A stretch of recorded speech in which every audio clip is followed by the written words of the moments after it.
Good morning dear students, welcome in our SST class. बेटा हम geography का third chapter कर रहे थे, मोशंस ऑफ द अर्थ। ठीक है, उसमें हमने रोटेशन रेवोल्यूशन वाला पॉइंट कंप्लीट कर लिया था। आज जो हमारा एक नेक्स्ट पॉइंट रह गया, ठीक है, उसको पढ़ेंगे। उसमें हमने सिर्फ 3 पॉइंट्स को देखना है, समर सॉल्स्टिस, विंटर सॉल्स्टिस और इक्विनॉक्स। ठीक है, ये 3 पॉइंट्स अगर आपने समझ लिए तो ये आपका पूरा चैप्टर कंप्लीट हो जाएगा। ठीक है, ये आपको इस पिक के ज़रिए ही समझ आएगा। ठीक है, आपकी बुक में 3.3 फिगर दी हुई है। ठीक है, उसमें भी ऐसे बनाया हुआ है, उसको आपने अच्छे से समझना है बस, फिर आपको ये तीनों चीज़ें समझ में आ जाएंगी, समर सॉल्स्टिस, विंटर सॉल्स्टिस और इक्विनॉक्स। ठीक है, तो चलो पढ़ते हैं। कहते हैं आप अपनी इस फिगर में देखो। ठीक है, आप देखोगे कि जो जून है, जून में जो नॉर्दर्न हेमिस्फीयर है वो ज़्यादा झुका होता है सन की तरफ।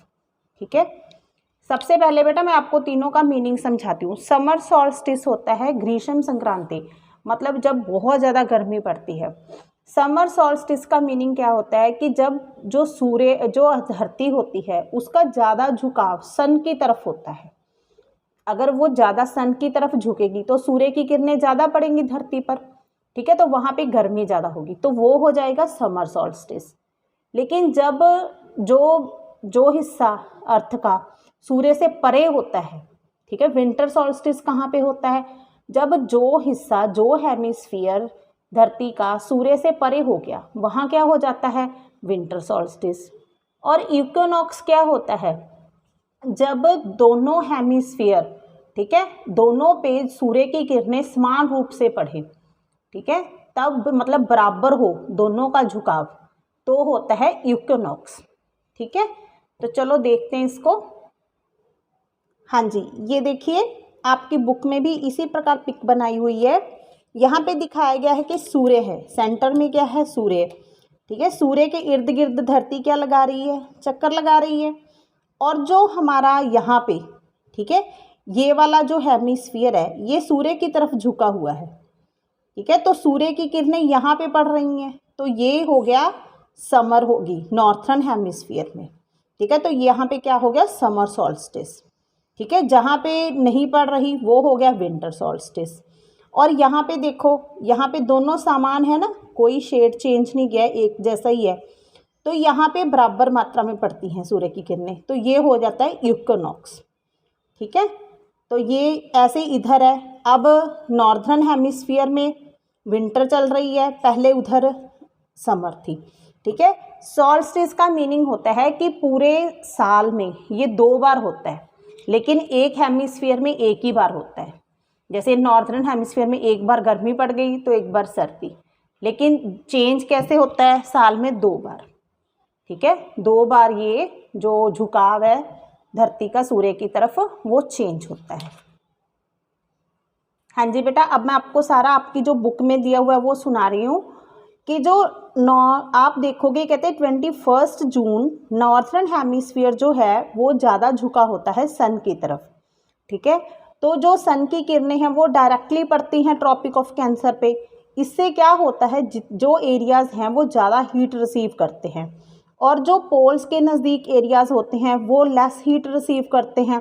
ठीक है, क्योंकि वहाँ पे जो किरणें हैं, ठीक है, सूर्य की किरणें वो स्लैंट होके जाती हैं, सीधी नहीं पड़ती, इस प्रकार पोल्स पे स्लैंट होके जाती हैं। तो नॉर्थ पोल जो है वो किसकी तरफ झुका होता है? सन की तरफ। जो उसके आसपास के प्लेसेस होते हैं वहाँ पे डे लाइट ज़्यादा होती है 6 मंथ के लिए। ठीक है, तो नॉर्थर्न हेमिस्फीयर में ज़्यादा हिस्सा, जो लार्ज पोर्शन है वो मतलब सन की लाइट को ज़्यादा प्राप्त करता है। तो समर होती है उस हिस्से में, उत्तर में, इक्वेटर के जो आसपास वाला एरिया होता है। तो सबसे बड़ा दिन जो है और सबसे छोटी रात जो है वो कब होती है? 21 जून को। ठीक है, क्योंकि तब क्या होता है, जो नॉर्थ पोल होता है वो सन की तरफ सबसे ज़्यादा झुका होता है, इसीलिए जो 21 जून है वो सबसे लॉन्गेस्ट डे गिना गया है। उस समय जो साउथर्न हेमिस्फीयर है, all these conditions are reversed. Southern hemisphere में सारी कंडीशन उल्ट हो जाती है। ठीक है, वहाँ पे क्या चल पड़ती है? विंटर। तो नाइट्स वहाँ पे क्या हो जाएंगी? Longer than the days. बेटा सीधी सी बात है, जहाँ पे सूर्य की किरणें ज़्यादा पड़ेंगी, जो ज़्यादा झुका रहेगा वहाँ पे गर्मी रहेगी और दूसरे हिस्से में सर्दी। तो इस पोजीशन को हम अर्थ की पोजीशन को क्या बोलते हैं, समर सॉल्स्टिस। दूसरी तरफ है 22 दिसंबर। ये देखो 22 दिसंबर को क्या होता है, जो ट्रॉपिक ऑफ कैप्रिकॉर्न है, ठीक है, जो ट्रॉपिक ऑफ कैप्रिकॉर्न है, ये देखो अब साउथर्न हेमिस्फीयर का झुकाव ज़्यादा है ना, पहले ट्रॉपिक ऑफ कैंसर का था, अब ट्रॉपिक ऑफ कैप्रिकॉर्न का है, तो वो डायरेक्ट रेस को प्राप्त करता है, ठीक है। तो सूर्य की किरणें वर्टिकली उस पर पड़ती हैं, तो जो लार्जर पोर्शन होता है साउथर्न हेमिस्फीयर का उस पर लाइट आती है। तो इसकी वजह से क्या होता है, समर होती है साउथर्न हेमिस्फीयर में और विंटर होती है रिवर्स कहाँ पे हो जाता है, यहाँ पे, ठीक है, विंटर हो जाती है नॉर्थर्न हेमिस्फीयर में। तो इस पोजीशन को हम क्या बोलते हैं, विंटर सॉल्स्टिस।